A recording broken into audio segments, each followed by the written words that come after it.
Hi అండి. ఈరోజు recipe tasty and healthy రాగి పల్లీల లడ్డూలు ఎలా చేయాలో చూపిస్తానండి.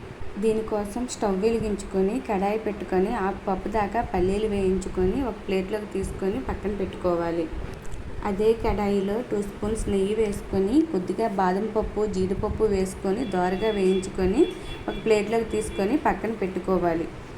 1 స్పూన్ నెయ్యి వేసుకొని 1 కప్పు రాగి పిండి వేసుకొని మంచి సువాసన వచ్చేదాకా సన్నని మంట మీద వేయించుకొని పక్కన పెట్టి చల్లారనివ్వాలి. మిక్సీ జార్లో ముందుగా వేయించుకున్న పల్లీలు, బాదం, జీడిపప్పు, 3 ఇలాచీలు కూడా వేసుకొని మెత్తగా గ్రైండ్ చేసుకోవాలి. తరువాత 1 కప్పు బెల్లం తురుము, వేయించి పక్కన పెట్టుకున్న రాగిపిండి కూడా వేసుకొని మెత్తగా గ్రైండ్ చేసుకోవాలి. ఈ మిశ్రమాన్ని అంతా కూడా ఒక ప్లేట్లో తీసుకొని నెయ్యి వేసుకొని లడ్డూలాగా చుట్టుకోవాలి. చాలా టేస్టీగా ఉంటాయండి ఈ లడ్డూలు. ఎదిగే పిల్లలకు రోజుకొకటి పెట్టండి, హెల్తీగా ఉంటారు.